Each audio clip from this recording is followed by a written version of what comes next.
content, not for everybody. Like, share, and subscribe when you come into the room. Happy Saturday. Good morning.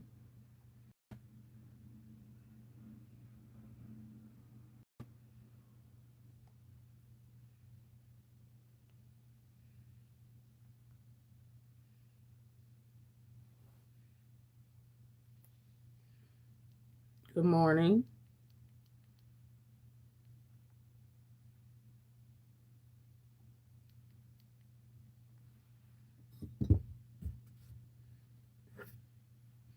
Good morning. Like, share, and subscribe and come in the room. It's early in the morning in Delaware time.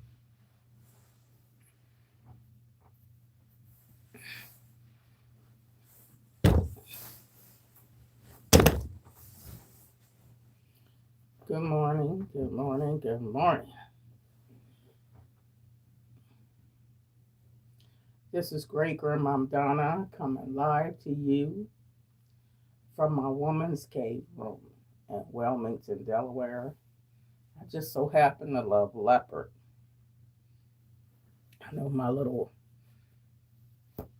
house dress is leopard, my hat, my neck rest, my shawl that I got on my legs that goes around me.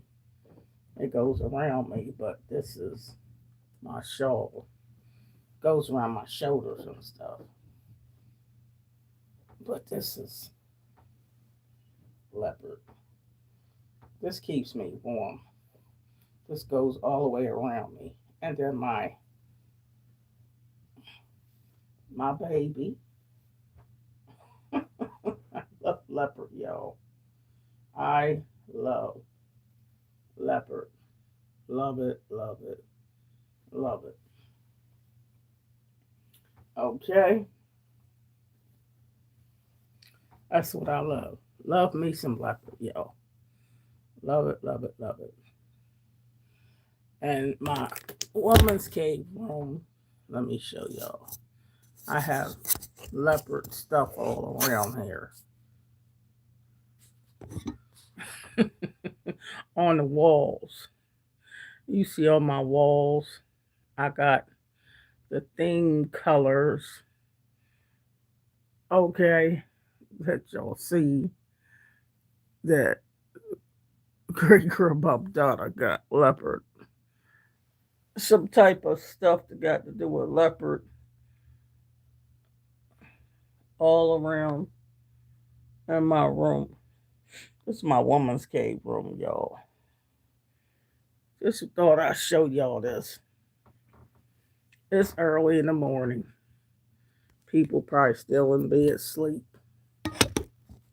But I got something to talk to y'all about. So like, share, and subscribe. Like, share this video out, and subscribe. Like, tap the screen twice for thumbs up, share, and subscribe. All right. This is, I think I better put this white pillow in back of me because I'm already comfortable, but this is for my back as far as camera. But I'm already comfortable in the chair, but making sure my back is comfortable. This is my baby. I love stuffed animals, y'all. Love them. Okay, let me put this forward some.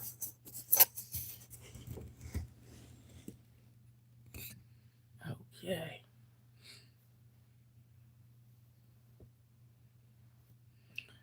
So anywho, this is Great Grandma Donna coming live to you first from Wilmington, Delaware.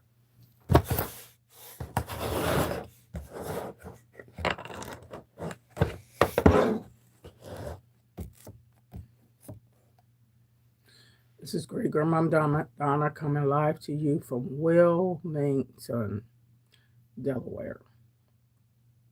Now, Wilmington, Delaware is in America, the USA, for those of you that don't know.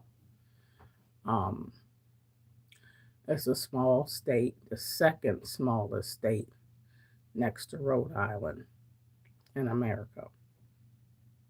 And Delaware is close to Philadelphia, Pennsylvania. It's close to New Jersey, not far from Elkton, Maryland. It's 2.5 hours from New York City.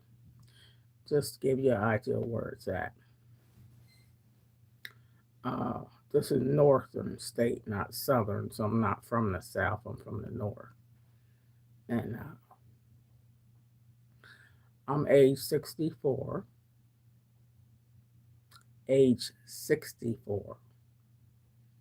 I am a great grandmother. I have 21 grandchildren. 21 grandchildren. And I have 2 great granddaughters, age 3 and 5. I'm an author of a book called Laughter in the Rain by me, Donna L. Hall. And if you click on the link in the description, you will see my book, and it'll take you to Amazon.com. Amazon.com. And it's a good inspirational follow-up for anybody that's going through stress, depression, anxiety, you know it, loneliness. This book will help you with that. I'm a licensed evangelist. I don't want to pull out all those credentials, but I'm a licensed evangelist. I have a website, thelifeofmissdonna.com. I have all this is in the description or about me section. I have a Facebook page you can click on in the description. Breaking Chains of Bondage to Liberate You. Instagram channel on the link in description as well. What else is in the description? Cash App for anybody that wants to give a donation. I have a Cash App link in the description. If you click on it, you can give. Now, did I miss anything? I think that's about it. Don't worry about the P.O. box, because if you want to give any love, gifts, or any amount, I'm not going to renew the post office box. I would like you to give through Cash App, give through Super Thanks, give through live stream. At the top of each screen, you'll see a $sign. You can give any amount, or to the right where you see the 0, you can give floating heart gifts, whatever they have there that you can give. You can share the channel, subscribe, and join the membership club. There's various ways to support the channel. Okay?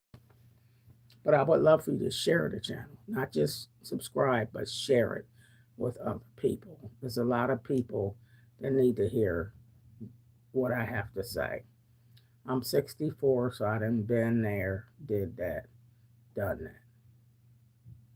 A lot of things, especially young people that are starting out to go through, I done already did all that stuff.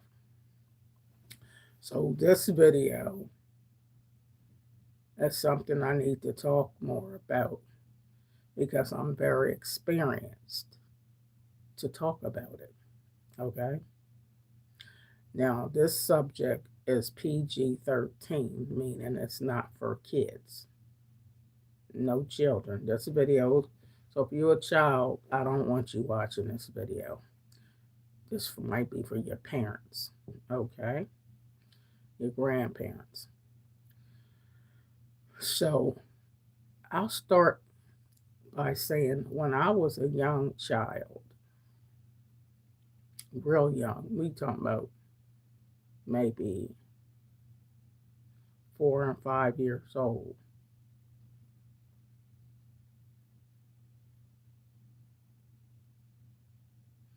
I was always a daddy's girl. Even though I had my mama, I was a daddy's girl. I love my daddy. To me, my daddy could do no wrong. My dad, he was like my hero. My daddy played the guitar. My mom said my daddy had his own band and said my daddy could sing. My granddaddy played the guitar. My mom said my granddaddy could tap dance. So musically inclined stuff was in my family.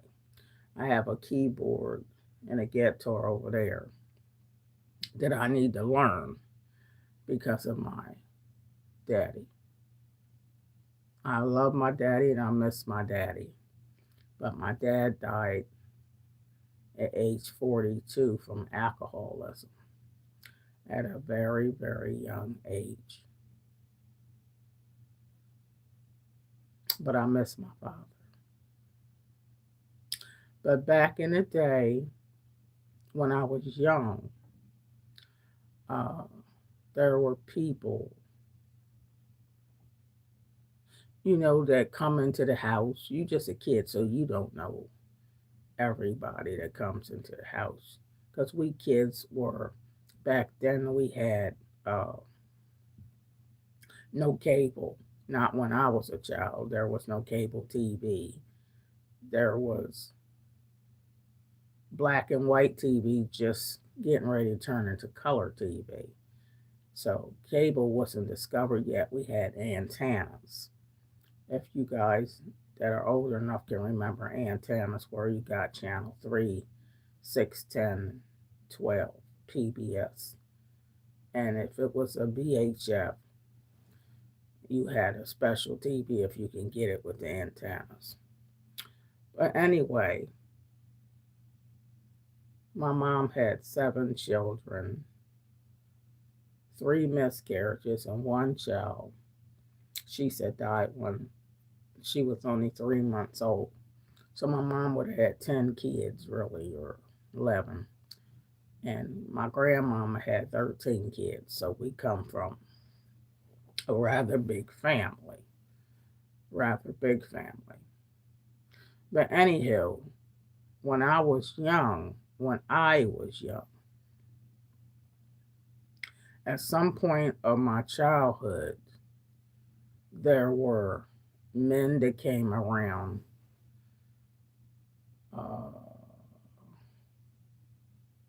or babysitters came around, and I had babysitters. Now these babysitters was female, and the babysitter took us through periods of, if anybody comes in the room, please share this video and subscribe. And I want to keep talking so I don't break what I'm talking about to talk. I want to get out what I'm saying, then I'll talk to y'all. So anywho,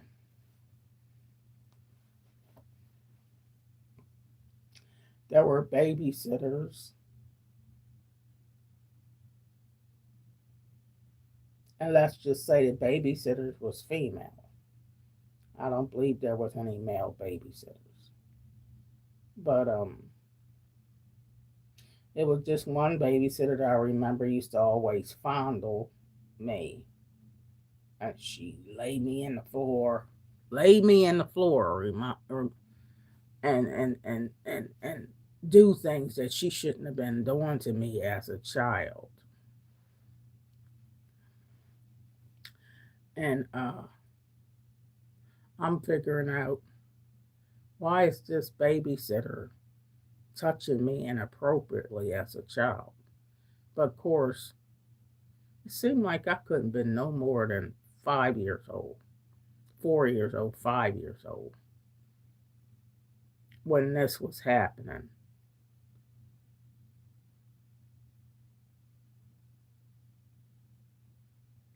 And see, when people touch kids, they tell the kids, don't tell your parents. They tell your kids, don't tell your parents that we messing with you or touching you inappropriately. And then that woman was getting on top of me, doing whatever she was doing. And that was wrong. Even as a child, I'm like, this can't be right. What in the world is this person doing? This has to be wrong. This has to be crazy. You feel me? But kids grow up sometimes with people that shouldn't be around. But as children, sometimes you can grow up in a dysfunctional family. Okay, y'all like share this video because I'm not going to stop and talk throughout the video because that breaks my concentration on what I'm talking about. I want to just talk about this story that'll bless a lot of people.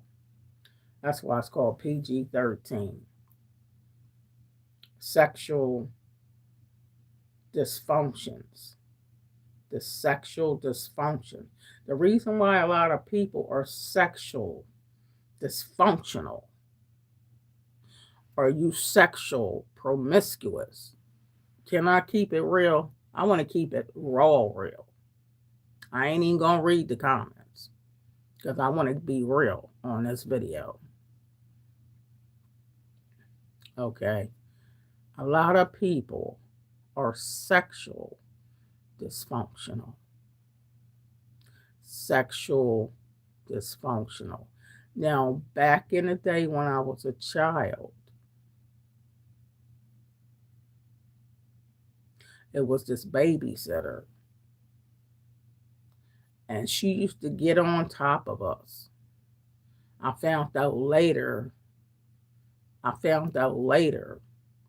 that she even was messing with my sister. I don't know if she wouldn't have had no reason to mess with the boys, I don't think. But she would mess with my sister too. I didn't find this out till maybe only about 4 years ago. And she used to fondle us. She used to mess with us. She used to touch us. She used to get on top of us. We talking about a grown woman, whoever the babysitter was, that would mess with the kids, right? And when you grow up and this stuff is happening to you as a child, I was only like 4 or 5 years old, so this ain't nothing that just happened. I was a child. And if I was being fondled on as a child, then I remember growing up, getting a little bit older, maybe around 7 years old, 8 years old, 9 years old. I remember some of the men. My mom had friends, right? And my mother's male friends.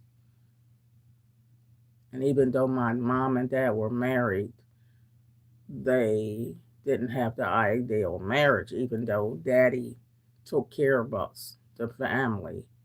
He provided for the family. He was an excellent provider. So we didn't have to worry about how we was going to get fed or clothed or, we ain't had that problem. But husband and wife issues, my mom at a point talked to other people. And my daddy eventually had a friend he was talking to. Well, later he ended up moving into a different place where they didn't stay under the same roof, but they still stayed married. Y'all like, share, and subscribe to this. Share it. But anyway, these other men that would talk to my mom, I don't know how they did it, but some of these other men would tell us to come, or me to come visit them. And you go over their house. or this one particular man I remember, and watch TV, and he said he gonna give you a nickel or a quarter or whatever, and he's got you sitting on his lap. You feel me? Yeah, I'm just a kid, and you sitting on his lap, and he's doing something. You don't really so much know what he's doing because you just sitting on his lap, but you trying to figure out why is I supposed to sit on his lap. And he's really what he's doing is masturbating while I'm sitting on his lap. Now these is grown men that figures out how to fondle kids. And if they know kids like money to go buy candy, back then you can get a lot of penny candy from the store, and people liked it fondling kids and messing with kids to give them money or candy or whatever. So this stuff happened to me when I was young, and I had a male friend house I used to go over and visit, and he was a friend of mine, older man. He was a friend of mine for many years until he died. But he was more or less, I called him a protector. In my mind, he was a protector. And he always fed me good food, and he was nice to me. But somehow, he found his way to fondle me too. I don't know how you fondle someone in a loving way, but he seemed more loving. So I went through this stuff for years. And even with this man, I was a teenager, and he was still once in a blue moon fondling me, but not much. He just seemed to like me as a person, but he didn't do a lot of fondling me as I got to be a teenager. He kind of just let that go. He never had no intercourse with me, none of that kind of stuff. Just like touching me. So when you grow up and you're violated by grown folks, uh, you don't know who to trust. Can I put it that way? You don't know who to trust as far as if you wanted to get in a relationship. Have your first boyfriend or stuff like that. Because I remember when I was in the kindergarten and first grade, I was behind the blackboard seeing these two cute guys. They were twins, Thurman, and I forgot the name of the other guy. They had gray eyes. Light skinned black guys with gray eyes. Oh my God. They just was mesmerizing. And so I thought I was in love with come on, I'm 5 and 6 years old. How are you in love with these boys? So I thought I was in love. And I remember when I was 7 years old, and this Spanish boy, I went over his house and his mom was cooking, and I thought I was moving in with the boy. Can you believe that? I thought I was moving in with the Puerto Rican boy. I loved him and his baba and their food and everything. To grandma, my father's mom said, I'm coming over there with a skillet, and I'm going to bust your hide if you don't break your behind on. Oh, my grandma came to their house with a skillet. I think they'll take anything they can get their hands on to bust your tail back then. Because I'm the kid, acting like I'm grown. So I guess I was a little boy crazy as a young girl. Uh, so I don't think Grandma bust my hide. She probably figured I didn't know no better. But when you grow up with different sexual dysfunction going on in the family and in your home, it's just not good. And so I grew up wanting to be loved, wanting to be held, wanting to be nurtured. Feel me? And so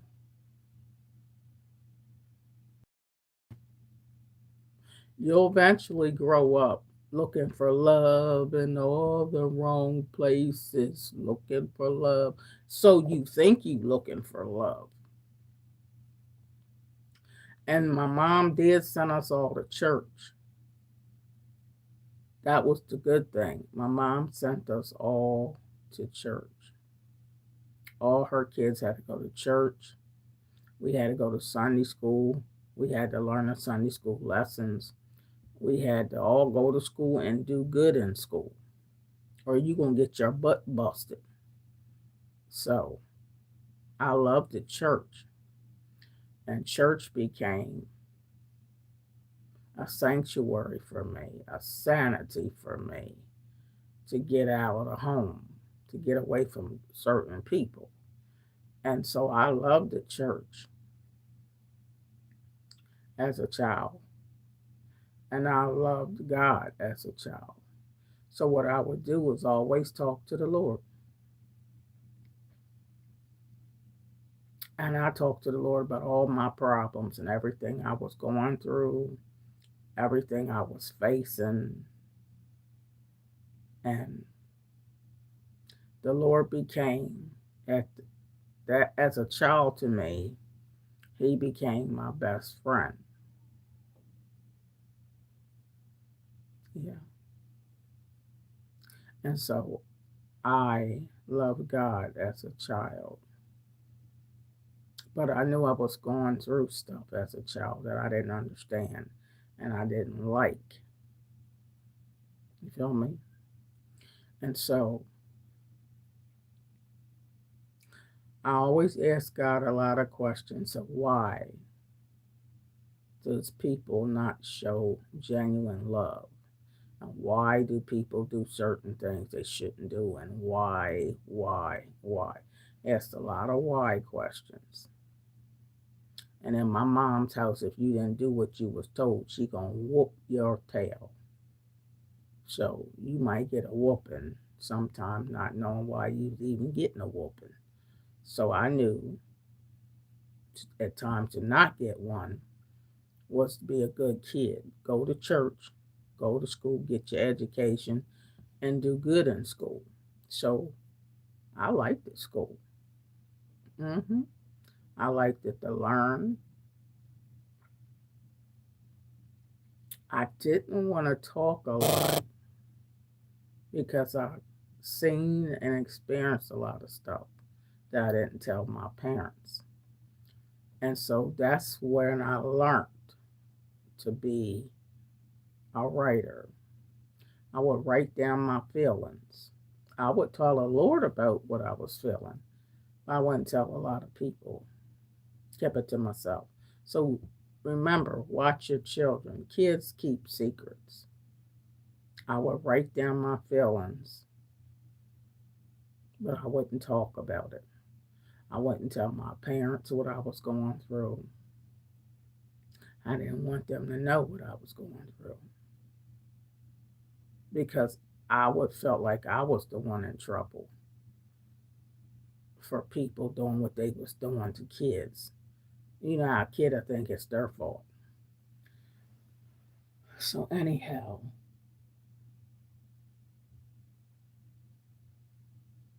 as I matured,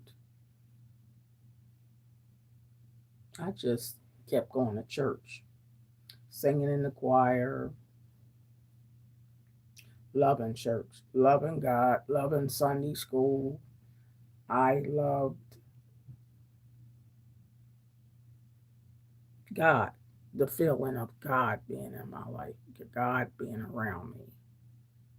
And some things I experienced in my life, it was devastation.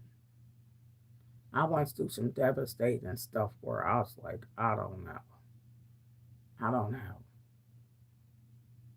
if I even want to be here on this earth. And I used to say, Lord, why did you bring me here? Why did you bring me here on this earth? Because to me, it's more about suffering than about love. Love. And I wanted to feel love as a child growing up, but not the lust part, the love part.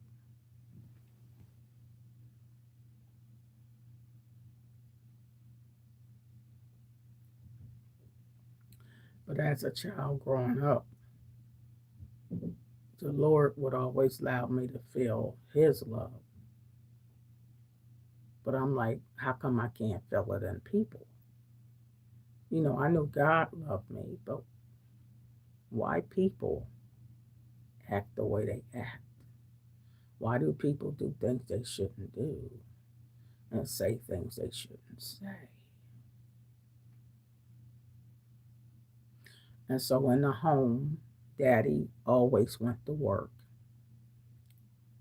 Daddy always brought home the paycheck every week to give to my mom to take care of the home, take care of us.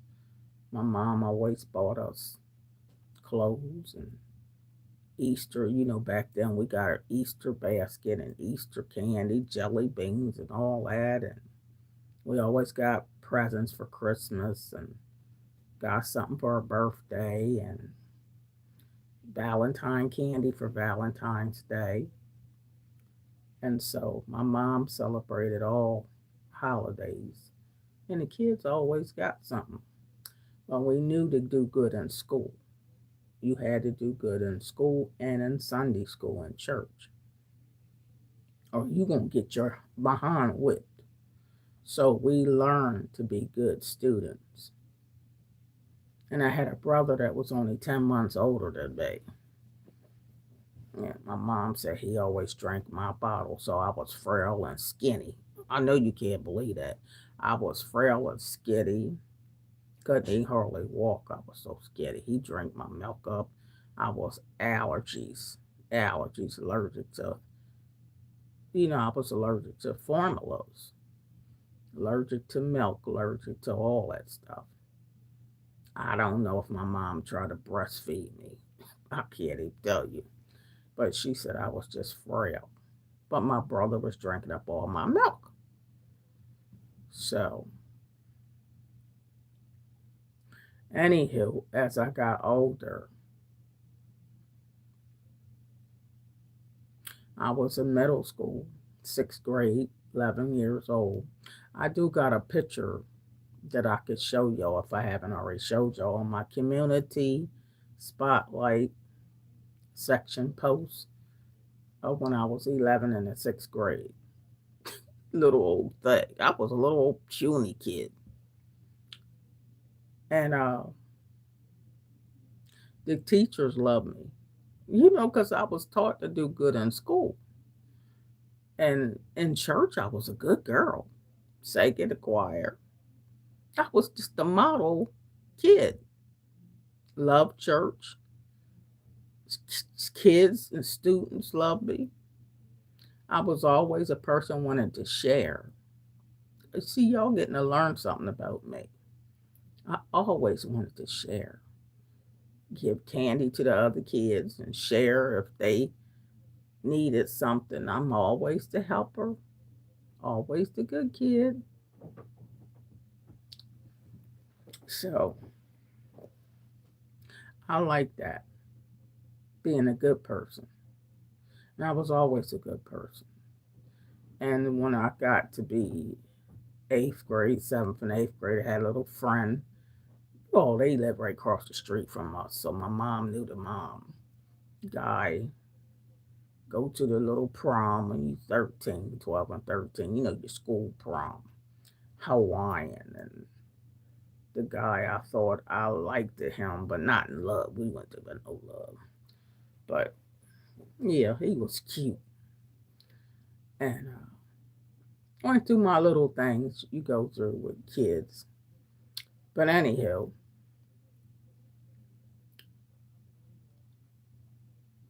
that was the 8th grade when the prom. Then you go to high school.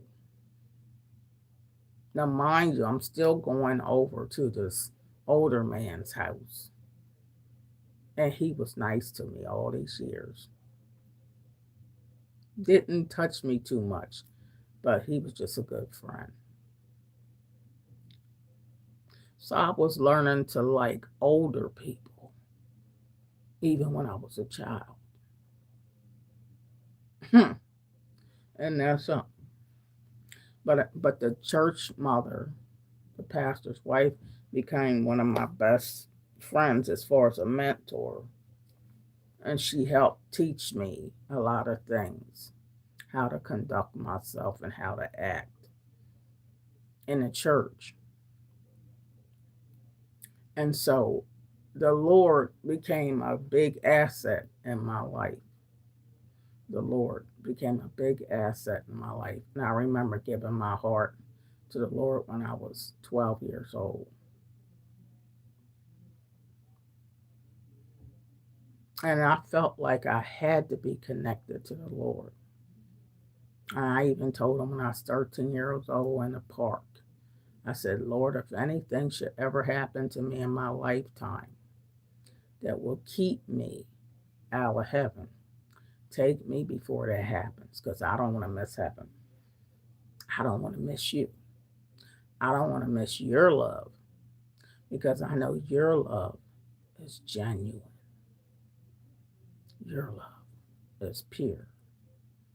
And your love don't hurt like people so-called love. You could get the crap beat out of you if you did something wrong or halfway wrong when you were a kid. You're going to get the mess beat out of you. That's how I grew up. But anyway, I always talked to the Lord all my life. I had to, because he was my sanity. When you got people picking on you and messing with you as a child, and if you know God is the love of your life, you're going to talk to the Lord. Who else you going to talk to? You can't tell your parents, because these people say don't tell your parents. So you grow up a little bit dysfunctional, but at the same time, being in church kept me to the point that I knew that God was love. And I wanted to experience love with a real person. I wanted to experience love with a real person. Now, I'm talking about, I know the Lord's in my life, but I want to experience it by a human being. You know what I mean? So I went to high school, and boys were still trying to talk to me and all that. But I was more shy, very quiet, very reclusive, very introvert. I wasn't hardly talking to nobody. I know y'all hear me talking now, but I didn't do no talking. I wrote stuff down, kept it to myself, because I was taught, don't tell nothing. So I wrote down my feelings. I did a lot of writing down feelings, but wouldn't talk about it. Because who you going to tell? And so when guys wanted to date me, I remember when I was 15, this one guy that wanted to date me. And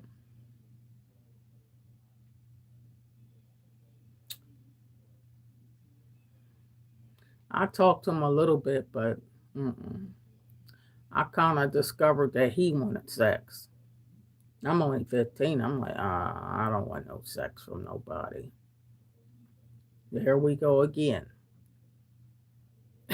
People wanting to touch you or like you, but why they gotta want sex?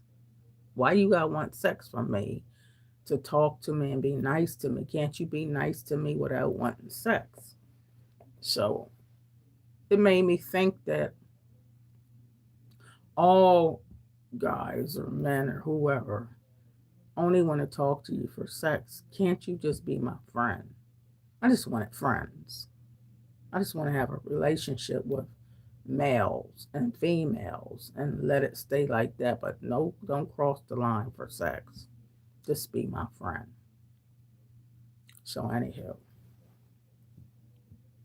through high school, I later on moved with my father. And yeah,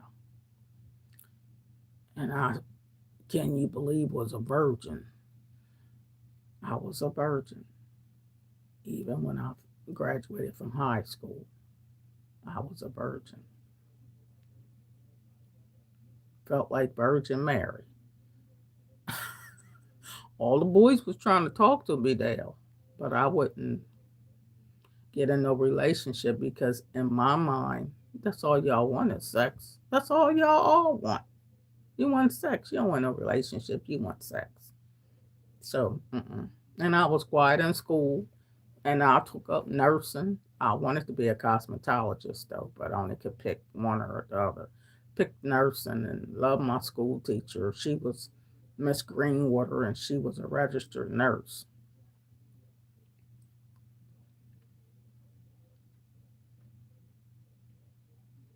But anyhow, you want to know why is this PG-13, huh?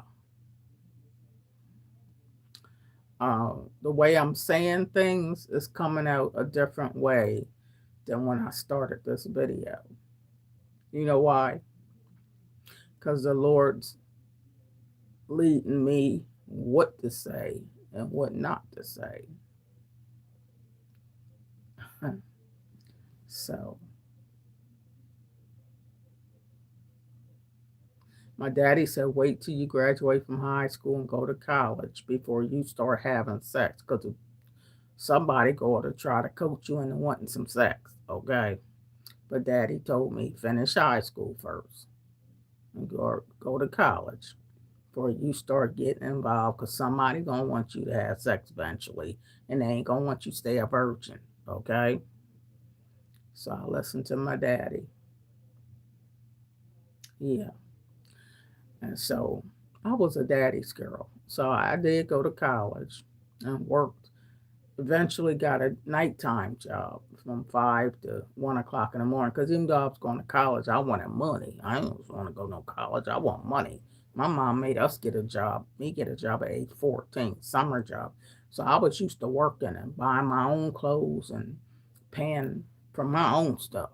So I always had a job, 14, 15, 16. When I was 16 and 17, I had enough credits in school because I was doing good in school to work part time and go to school. And so, honey, I had me a check every week working at the courthouse, honey, doing subpoenas. So I was used to making money as a young girl and being responsible. So I had my own money. So when I went to college, I'm like, college ain't paying me no money. I need a job. So I worked full time after college. And that's how I met my kid's father. And I was a virgin. And I was walking home and getting up 1 o'clock in the morning, walking home, y'all. And that's how I met him. Yeah. And I was innocent. I was only going on 19 and virgin, and he was 30 something years old, an older man. Come on. Where did I get that from? I'm a daddy's girl. So I liked the older man. I was a daddy's girl. and this man that I grew up around, or the men that was following me or messing with me, were older people.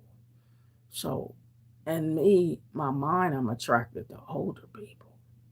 But I wasn't attracting myself to him. I didn't pay him no attention. He was the one coming up, wanting to give me a ride. 1 o'clock in the morning, I should have got a ride 1 o'clock in the morning, right? Because no young girl should be walking home 1 o'clock in the morning. Don't you know danger? Don't you know danger? And so, yeah, he would give me a ride home. And then after a while, he had convinced me to go out to eat with him. Come on, this is the middle of the night. Getting off 1 o'clock in the morning. So one time he got me come to his house. And of course he wanted sex. You know I told you I was trying to avoid sex all my life. I didn't want no sex from nobody. Because I'd say that's all men want is sex. So one day I did let him do something to me. But whatever he was doing to me, if it was sex, I wasn't, more or less, not the participant. I was just laying there like, what is he going to do to me? You know, what is sex? What is he going to do to me? So whatever he was doing to me, I was just laying there like, what is he going to do? And I wasn't excited and hollering, ah, ah, ah. No, I wasn't doing anything because I'm just like, what is he doing? And is this what sex feels like? Whatever he was doing, is this what it's supposed to feel like? I don't know. So anyway, a couple months later, my cycle didn't come on. This is the virgin. I don't have sex with people. A couple months later, my cycle didn't come on. What is wrong with me? Where's my cycle? Now, being old, no, I didn't even start my cycle till I was almost 18. I started late in life. I didn't get no chest, no nothing, no hair under my arms. I was just like a kid all my life, a child, even in high school. Didn't hardly get breasts, no nothing. And that's the story I told y'all. If y'all watch my past videos, when I prayed to get breasts, I prayed to have female body parts because I was just skinny mini macaroni. I was skinny, y'all. Yeah. I had to pray to get fat on me. See, y'all got to learn the story of why I prayed to be bigger. You like, who in the world going to pray to be bigger? You wanted to be fatter? Yeah, I wanted to be fatter just so I could be a woman. I wanted to feel like a woman. I wanted the breasts and the hips and the butt, the stuff I didn't have growing up. Didn't even have it. So when I finally had to go to the doctors, and my mom was mad to see if I was pregnant, and the doctor did that ultrasound. And that ultrasound, they said something was swimming in my stomach. They said, you see that swimming in your stomach? They said, that's a baby. And they said, you 3 months along, 3 months pregnant. So the doctor did a pap smear, of what you call it back then, a pap smear. I'm sure it's what it's called now. He said, how did you get pregnant?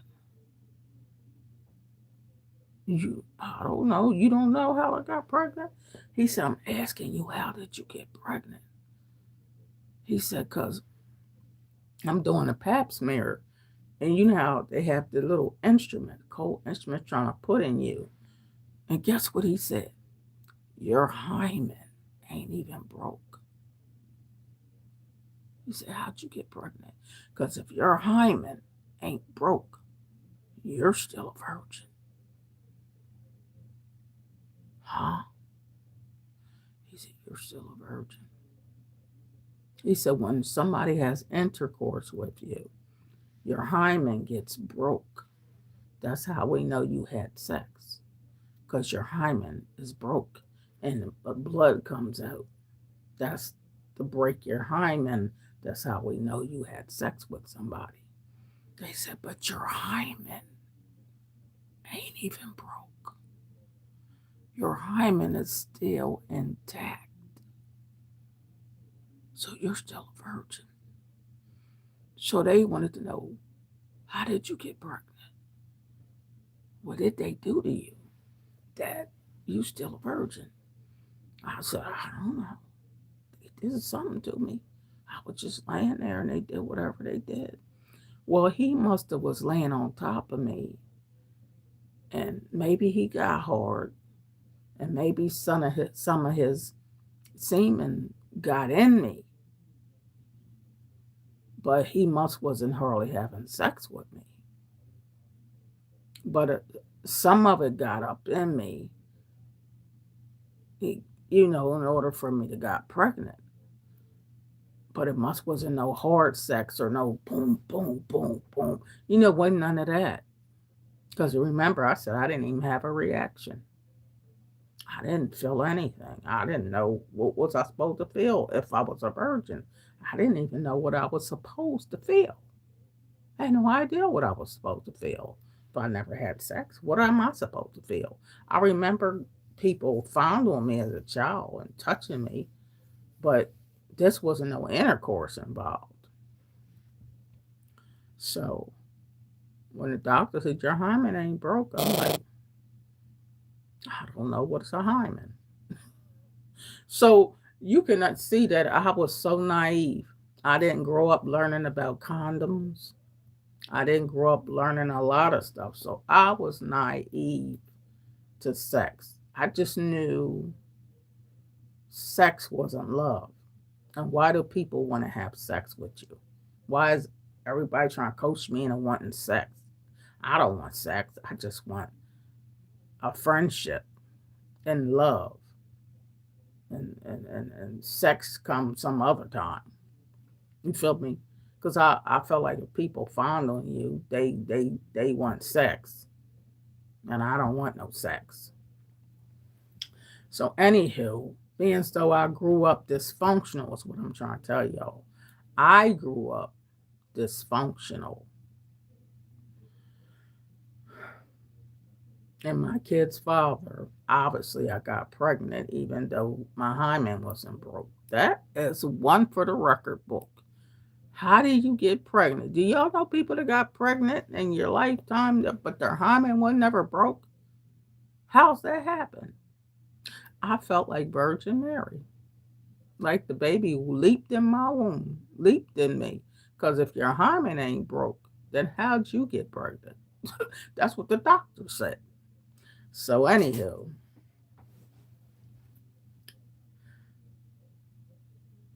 I had a child, my firstborn son. Okay. And remember, I've been going to church all my life. So you ain't supposed to be getting pregnant. No way. You ain't supposed to be getting pregnant.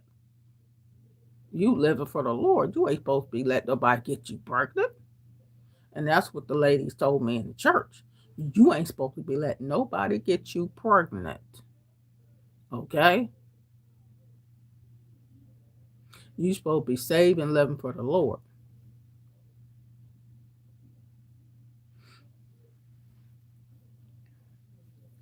But I just wanted to get to the point where the love was going to come. Okay, somebody got me pregnant, but I want to feel love. And sex don't seem like it's love. So where's love at? Because this sex don't feel like no love. So you kind of dysfunctional. And women and men grow up dysfunctional. And that's how some people get involved in pornography. You get involved in alcohol, drugs, different type of sexual things because you're really looking for love. And some of you think that sex is love and sex is going to make you happy. And if I just have enough sex or have great sex, then that's going to be it. And that's going to be the love of my life. And that ain't always the case. And even though I had all my 3 children by that same man, because I didn't believe in sleeping around with a whole lot of different people. So I made sure I had all my kids by the same man. Yeah, that same man that didn't break my hymen with the first child. I stayed with that same man because I grew up in a church. And the church mother taught you better get married because your child will be considered a bastard. Like, what do you want to call my child no bastard? What in the world are you talking about? But I knew that we had to get married because I'm in the church. And fornication is a sin if you're not married or your child born out of wedlock. But anyhow, so we got married. Uh,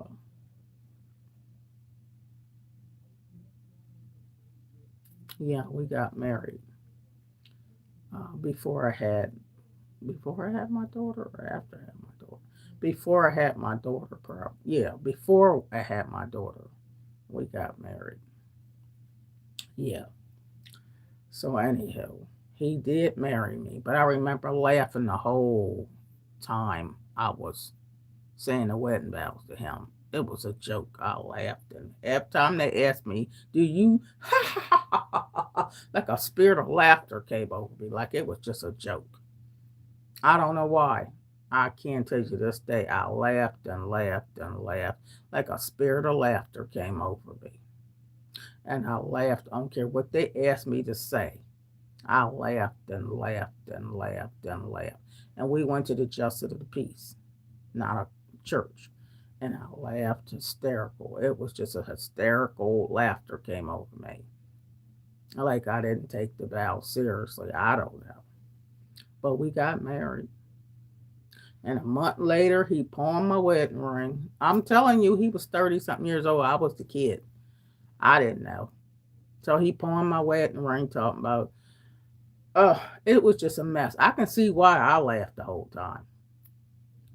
But I had my 3 children by him. After the 3 children, it was time to get a divorce.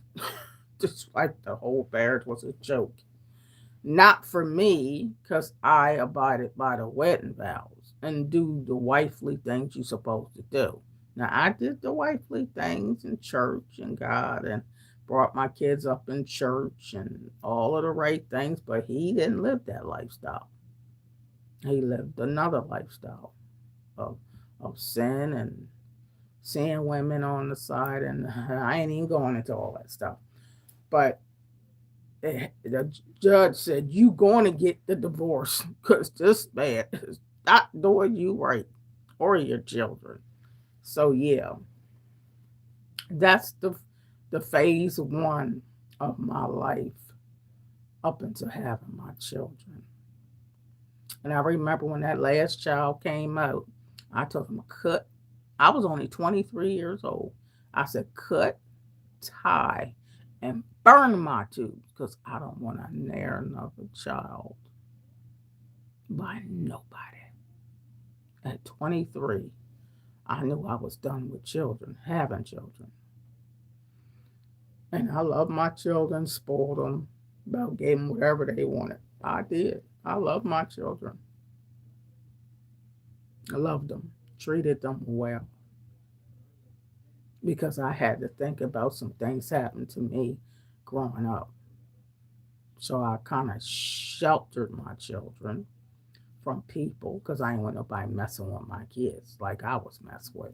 So I kind of sheltered my children and I let my sisters, my mom and them keep them over the weekend and, you know, just family. And that's the way it was. So I wouldn't have thought That's why it's many books I got that need to come out. Because y'all ain't fitting to sit here. You would never know the whole story. But I just tell you enough to know that the dysfunctions started in me as a child and not wanting to get involved with people for sex because sex ain't love. No, it's not. And when people just want you to have sex with them all the time, they're just trying to bust a nut. They're just trying to sow their royal oats, but they ain't really into you. And it's sad because there's a lot of prostitution going on out here because of people been fondled with as a child. They've been messed over as a child. You've been violated. And you feel like you got to sell yourself for money.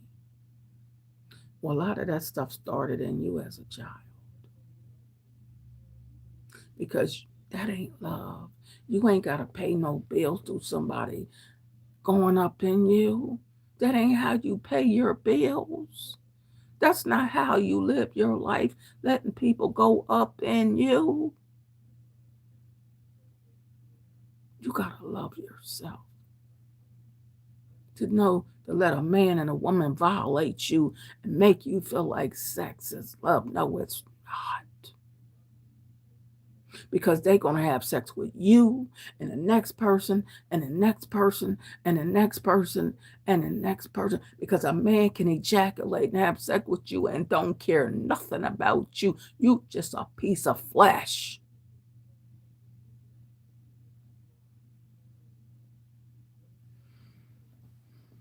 I'm keeping it real.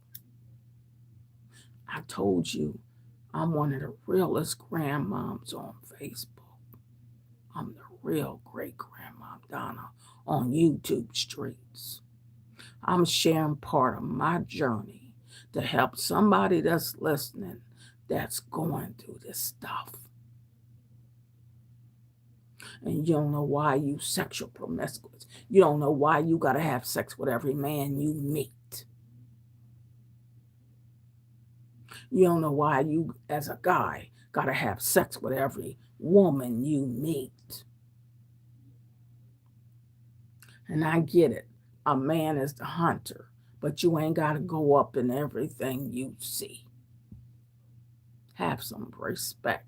Have some dignity.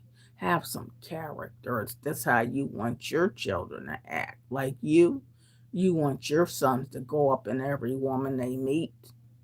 Then you got all these kids here, there, and everywhere. And nobody wants to pay child support. Nobody wants to take care of the kids. And then you're all talking about once you get somebody pregnant, why is it my child? Well, you knew when you was going up in them. You knew that was your sperm and seed going up in them. Did you use protection? But dysfunctions. And then you go into more relationships and you meet another dysfunctional person that got issues too. See how it starts off with issues. And then you track it to somebody else with issues. Issues. And these people got issues. And then you could meet other men that's dysfunctional. And they got issues. And they drink. Remember, my daddy was an alcoholic. My father drank. His father put alcohol in his bottle. That's how my father learned to drink, because it was given to him as a baby. That wasn't my father's fault. It was not my daddy's fault that he was given alcohol as a child.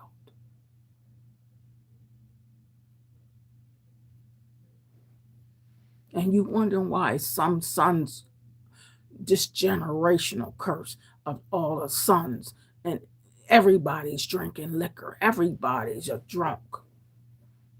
It's in your whole family tree. Everybody drinks, or everybody's on substance, some kind of substance abuse, because you're still trying to cope with the demons of your past.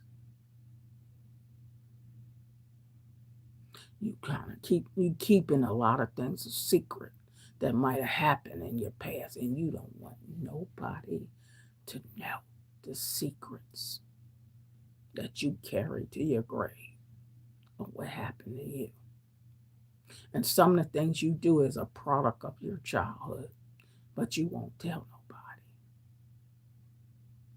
You feel me? I told y'all, like, share, and subscribe to the channel. One thing about me, I'm very honest.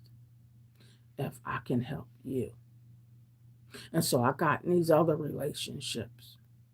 Marriage number 2. Still dysfunctional.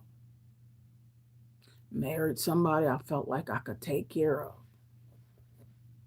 I can help him with his demons or his alcohol. You see what I mean? Because my daddy was an alcoholic. See, you got to see the signs. Learn from me. Why would I marry somebody? Knowing you was a doggone alcoholic, why would I marry you? Just maybe I couldn't save my daddy. I was trying to save my father. I said, Daddy, please give your heart to Jesus. I was 15. But God called me to be evangelist at 13. And I said, Daddy, please give your heart to the Lord. Please, Daddy, get saved. Daddy, please.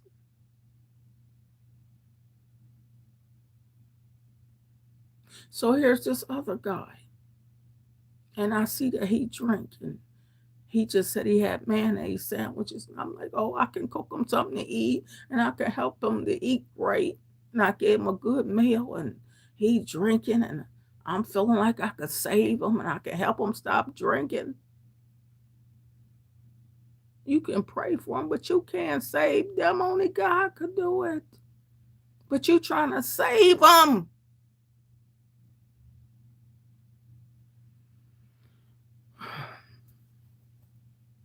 And I'm telling you, I done got into some messed up. The PG13 it ain't even all the way came out. It should be R-rated. Because I went through some hell with men thinking I could save them, thinking I could fix them. And yeah, he married me on a 90-day ultimatum. I'm running ads in the paper.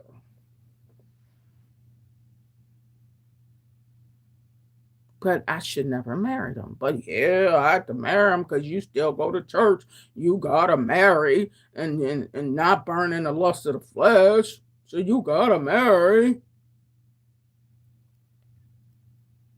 He still drank, smoked weed, introduced me to make weed, blowing it in my face, trying to get me high because I didn't smoke no weed, no marijuana. It's blowing it in my face, trying to give me a contact. And I ain't even going to the stuff that happened because that ain't for this video. But it's some precautions that happen, some things that happen to me where I just about died. But that's another video. And then there's some anger things came up out of me. Because you marrying somebody that drinks and high, then you think about your children. And one day I just come out from church and I snapped, picked them up. Look, I became the Incredible Hulk. Picked them up, come out church, you didn't feed my kids. I boom, threw him in the wall. He just like Incredible Hulk could have went through the wall.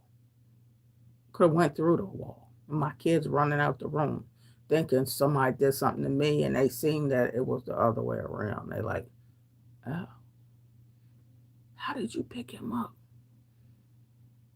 The strength of a woman that's going to protect her children. So that ended. Police take him out of here. Divorce, easy divorce. I was shouting, jumped up and down. The lawyer said, I ain't never seen nobody get a divorce that's happy and jumping up and down and shouting. I framed that divorce. That was the best divorce of my life. Framed it. Was happy and singing for that divorce. When you gotta heal from trying to save people. Y'all don't know. I have a ministry of people. People get married for different reasons. Everybody don't get married for love. I know you seem like you get married for love, but everybody ain't getting married for love. Some people in the church world get married because you know you want to make sex legal. Can I keep it real? You just want to make sex legal. You are a Christian and you want to do it the right way. So you, so the Bible says, better to marry than burn in the lust of the flesh. So you trying to get married, but you ain't love. You ain't in love. Everybody ain't in love to get married.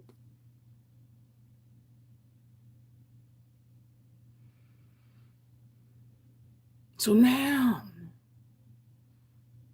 I'm at husband number 3. Yes. Y'all, one thing y'all know about me, if you know me, I try to save the world. I love too hard because I know what love is. So I love too hard. And when you love too hard and you don't let the Lord do it, you the one gonna get hurt. It's you that's gonna get hurt.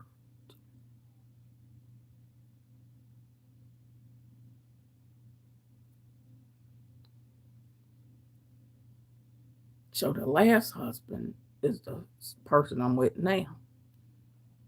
Number 3.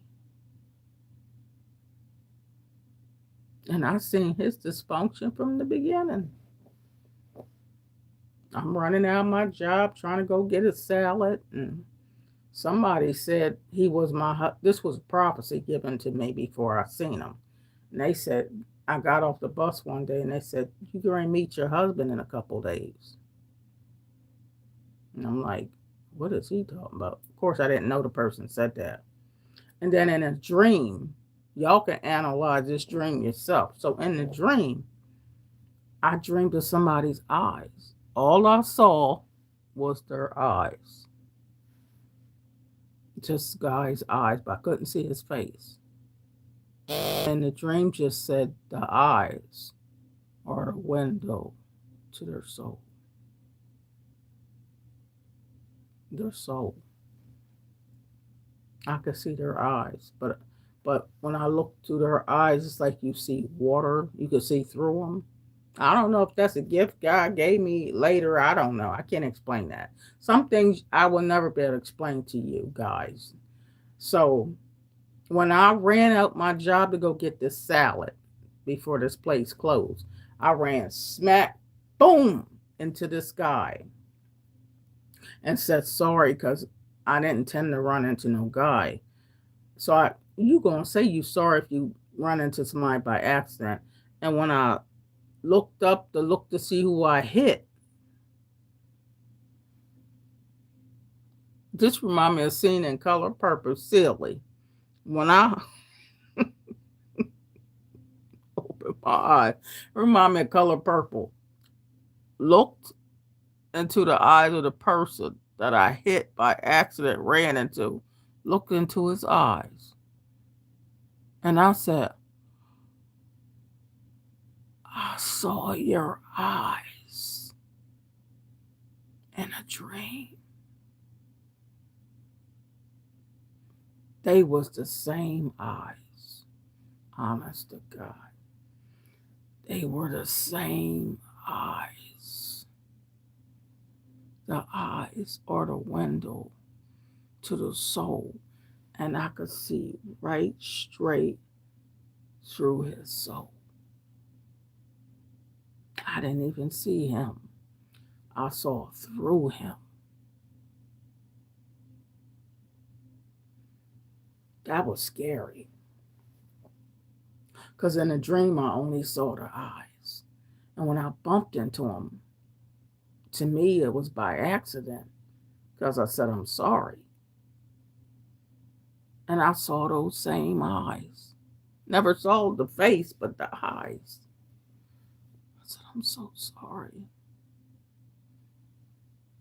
But I saw your eyes in a dream.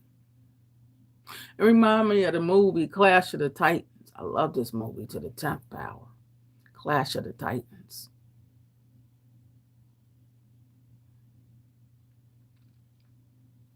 Then I thought about the man 2 days ago before they prophesied and said, you're going to meet your husband in a couple days. And I saw these eyes before I saw the person in real life. And when I looked up into him, and that's all I could say because I saw them same eyes. Could this possibly be the one?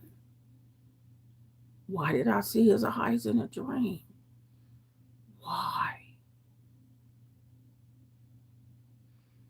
And so he wanted my number immediately. And I'm like, I'm trying to go get the salad. I don't know you. You go ahead somewhere. Go on. I said, I'm sorry that I bumped into you. I'm sorry. But he chased me down like a magnet to get my phone number. And he chased me blocks away. And then finally, I just gave my number so he could stop pestering me and following me. So I did give him my number. But I would never call him because I wasn't thinking about him. I forgot all about him. And then he eventually called me and said, why don't you never call me? I said, just bumped into you. I'm sorry. But then I took the time to talk to him. And then when I started talking to him, I started breaking down him. Like I knew him. Didn't know him from a can of paint. I started breaking him down and telling him everything about himself. That was the gift God must have put in me. Because how you going to tell somebody about themselves and you don't even know them? But everything I was telling them was true and accurate. I'm not a prophetic person. It's just that it came out. I could see and feel his soul. And so because I could see and feel his soul, I felt compelled to help him. You see that motherly instinct in me and that nurture to help. So that's why I told you I've been a help person, a helpmate. I've been helping people all my life. And I don't know the answers to that. Never will. But I helped this person get up on their feet, helped them to the 10th power. Took him to church. Made sure you don't know God, you're going to get to know him. And the funny thing is, let me tell y'all the funny thing that you don't know. If you heard the story I've been telling y'all, since I got on this video, you might have to rewind it. But everybody that was getting with me all wanted sex. Everybody wanted sex. Everybody. Except this person.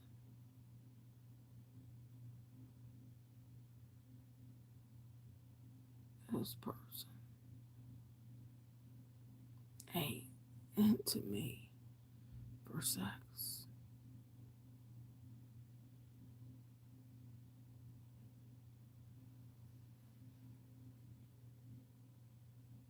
I'm thinking, is there anybody on the face of the earth that can love me for me or want me for me, but it ain't every time they look at me, they ain't thinking about sex? Well, that is the person.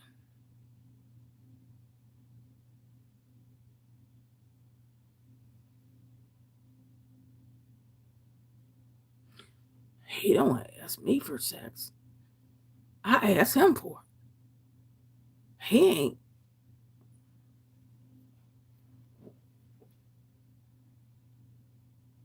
What the? What? What you are? See, this is where it come PG-13, PG. Is you a? Is you a? What are you? What do you mean? You don't want to have sex? You don't?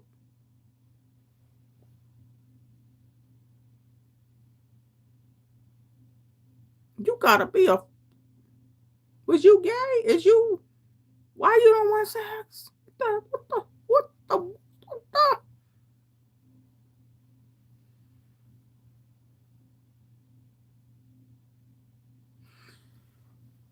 How are you connected?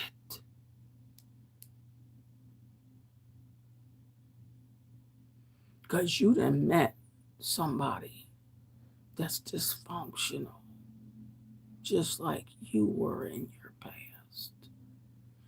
He got dysfunctions. He was molested. He was abused. And he was fondled and raped as a child, too. So you done went through your demons of being molested as a child. He went through his demons of being fondled and molested as a child. And you two come together as one, but you both are dysfunctional.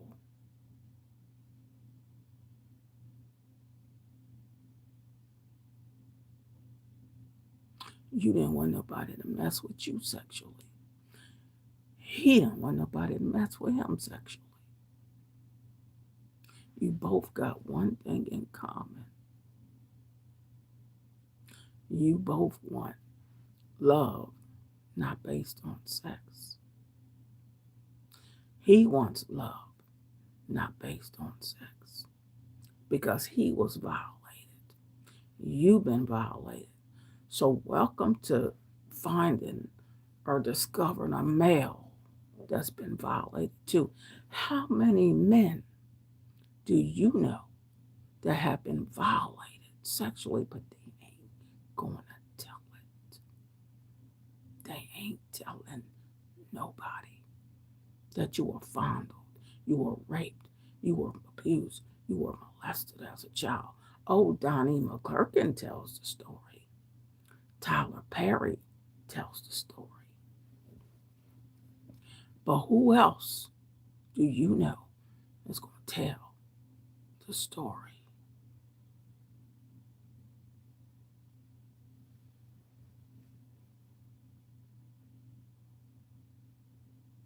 So I'm married to somebody that was sexually abused like I was.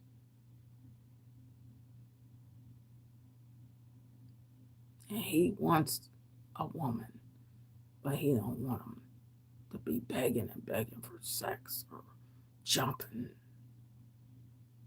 Like, do you see me other than sex?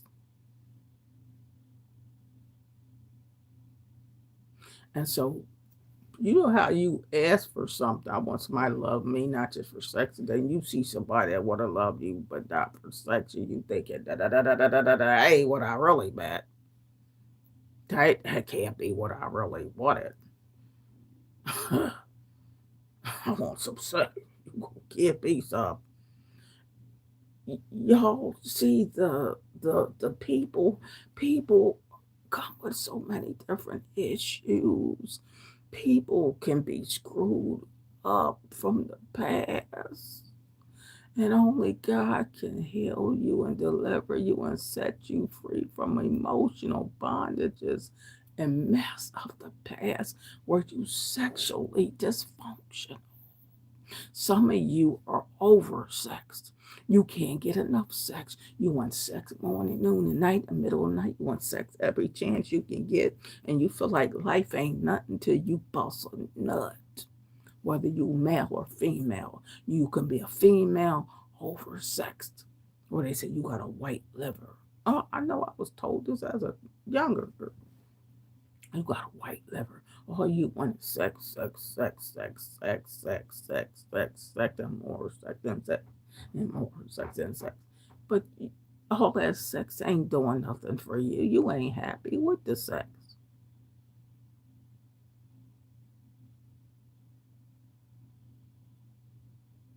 You still trying to fill a void because it ain't sex you want, it's love.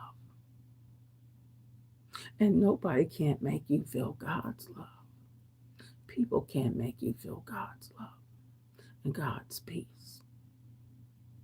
So that's how you looking for love in all the wrong places. But you looking for love when you looking through for love through your sexual organs, you ain't gonna find it. You trying to find love through your sex organs, but you'll never find love. Did y'all like, share, and subscribe to this video yet? Like, share it, subscribe it. Somebody need to hear this story. Because you're trying to have sex to fulfill a void. It ain't going to happen. I don't care how many people you go up in. I don't care how many people you knock up. You ain't going to never fill that void through sex. You can go after man after man after man after man after woman after woman after woman after woman, and you ain't going to fulfill that void. Some of you so screwed up in the mind that you try to mess and molest children. You so effed up in the mind that you try to abuse even children. You're screwed up. And you need deliverance. You need to be healed. You need to be saved. You need to be set free. But God can mend that broken heart. God can fix you from the inside out. God can heal you, your trouble from your past. And you need to be delivered, healed, and set free. And you don't know why you act crazy like that. You don't know why you got this sex demon on you. You got to buy 1,000 sex toys. You want sex all kinds of ways. You want an open marriage. You want to have sex with 4 and 5 and 6 different people because you got all that sexual demon stuff in you that happened to you. And it wasn't right and it wasn't fair. But you don't got to become the product of mess. You got to be healed from the traumas of your past. Be healed from the traumas of your past.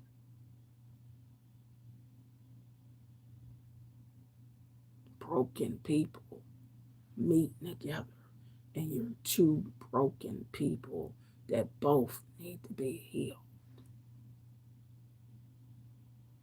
And sometimes divorce ain't the answer to two broken people. Two broken people need Jesus Christ to make them whole and to become one flesh. You feel me?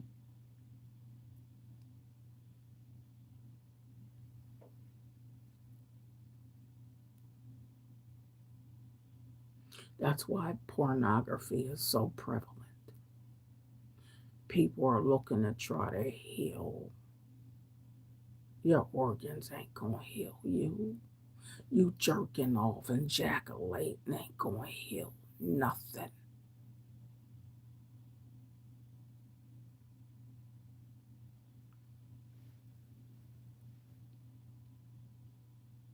But only God can heal you from the inside out, your deepest wounds, your deepest regrets, your deepest pain. That pleasure can't satisfy. Because you need the Lord. You need Jesus to mend the brokenness in you.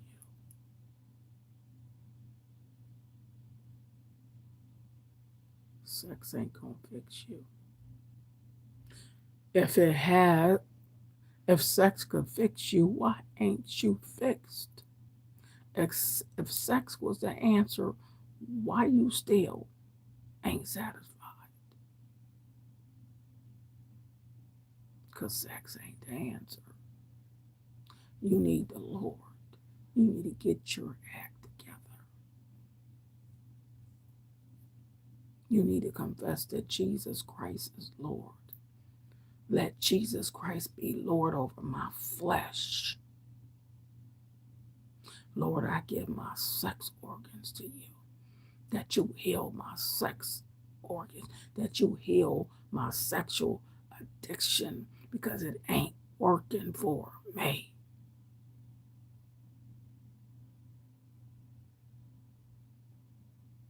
And you don't need to go out having a child by this woman, that one. You have kids. You got kids all over the world. Ain't taking care of none of them because you can't control your penis. You got a sex addiction? No, you are addicted to what happened to you in your past. And you need to be delivered and set free. And learn to love. But you can't learn to love until you love the Lord. Love your neighbor as yourself. You got to love yourself. You got to forgive yourself. You got to forgive the people that hurt you in your past. That's the real issue. You got it. God, forgive. I forgive those that molested me in my past. Lord, I forgive those that fondled me in my past. I forgive those that mess with me as a child. I release them so you can heal. I release them so you can heal, so I can heal. Then you meet somebody else that was abused the same way. And then they got to ask God to, I forgive those that hurt me in my past. I forgive those that molested me in my past. I forgive them, and I'll release it and let it go in the name of Jesus so I can heal and become made whole. And then God healed 2 people that were violated as a child and make you both whole. Then you become one flesh.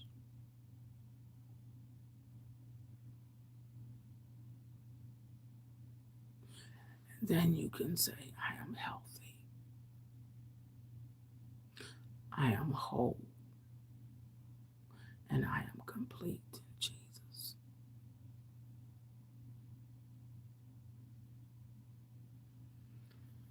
So many dysfunctional people. There are so many dysfunctional people. And you love the Lord and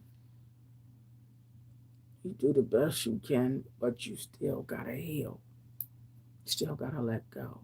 You still gotta forgive people from your past. You might have to forgive people in your family. Because God wants to mend the broken heart. God wants to heal that broken child that eats for love, smokes for love, drinks to try to numb the pain, do drugs to try to numb the pain. But you can't numb it because you got to give it to the Lord. Only God can fix it. Only God can heal the hurt back to your childhood.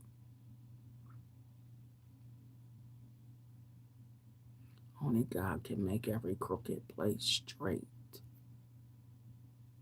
Only God.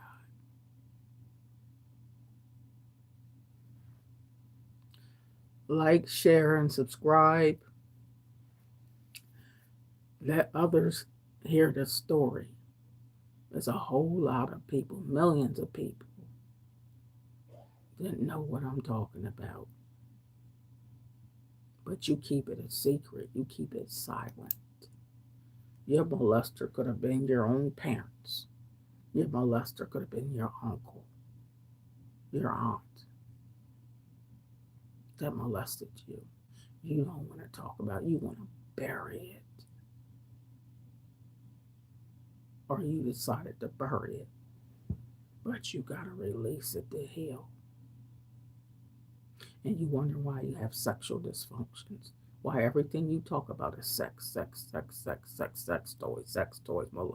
I wanna ejaculate. I wanna have 5 and 6 different men and women. I want my marriage open. I want to have sex with women. I want to have sex with men. I want to have sex with cows. I want to have sex with dogs. I want to have sex with everybody because you are sexually effed up because you ain't whole. You ain't healed. And the Bible says, be ye transformed by the renewal of your mind. I don't care how pretty you look, how much you dress yourself up, you are still sexually dysfunctional until you release it all to the Lord. You ain't whole. You is not all the way whole. God said, I wish above all things that you prosper and be in good health, even as your soul prospers. You can't prosper in every way and not release it all to the Lord. He said, I want to be your very present help in times of trouble. I want to heal you from the inside out. Be healed and be transformed by the renewal of your mind.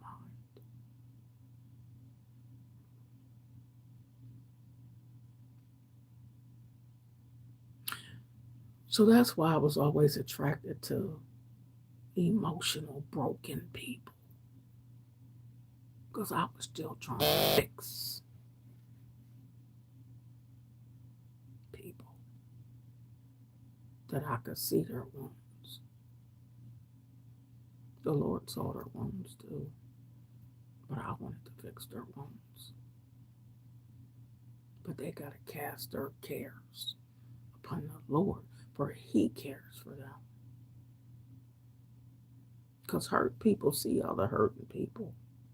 Hurt people attracted to hurt people. But you got to let God heal the wounds of the past and the scars. And it's not in alcohol. It's not in drugs. That's not going to heal you. Don't become a slave to the bottle. That's in my book, A Slave to the Bottle. Because you're a slave to that alcohol.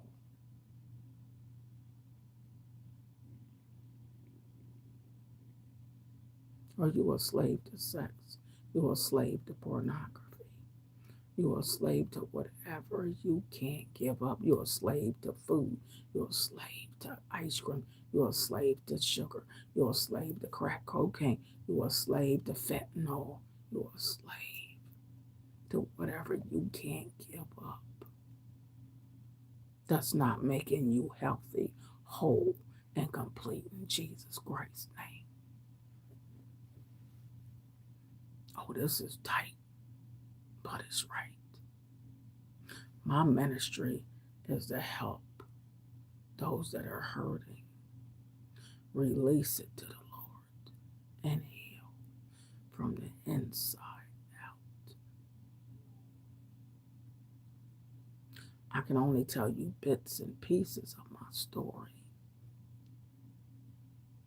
You can understand why I don't have that book published yet. It's painful. You ain't even heard 25% of the story. Oh, I skipped over a lot of the story. But it's enough to let you know that you got to know why God called me at 13 to be evangelist. Why God had to show up personally in my life to tell me He loved me. Because all I seen was violating my flesh, and that ain't love.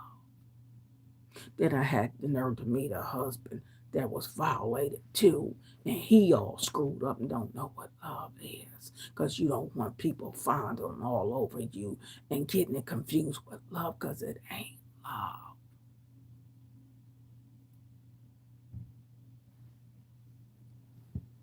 Wow.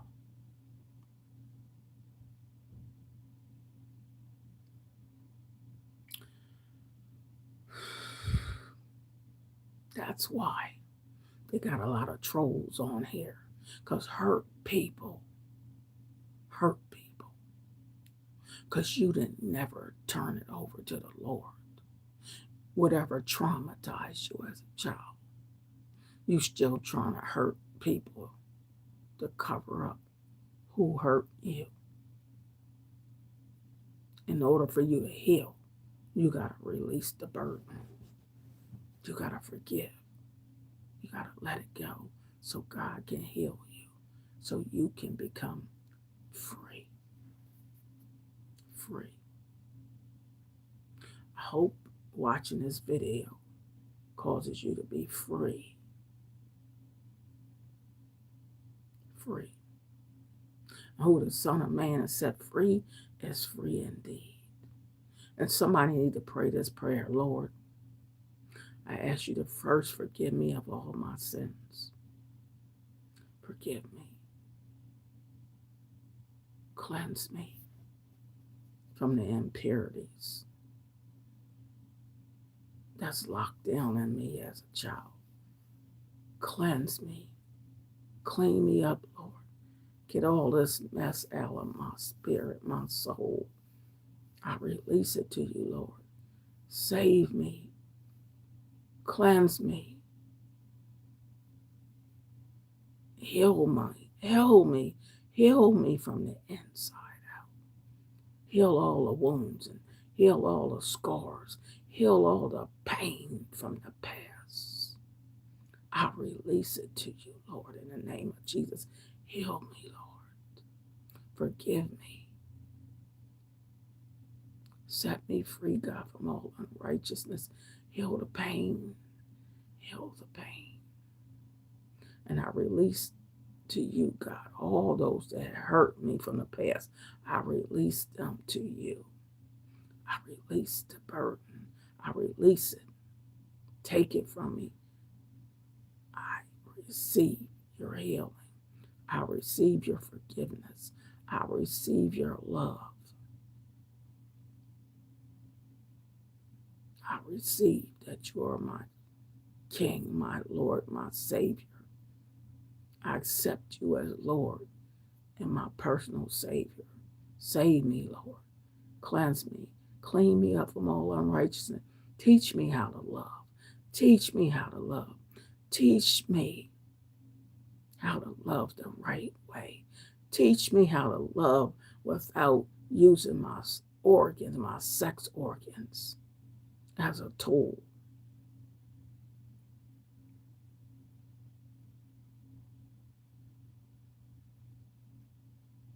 Save me, Lord. For John 3:16 said, for God so loved the world that he gave his only begotten Son, that whosoever shall believe on him will not perish but have everlasting life. I receive your love, Lord. Teach me how to love. Teach me how to love. Teach me how to forgive like you do. Teach me, Lord, because I need to learn more about love. I need to learn how love conquers all. I need to learn how to love my neighbor as myself. So teach me, Lord, so that I can be in a healthy relationship, not based on sex for love, but based on God's love.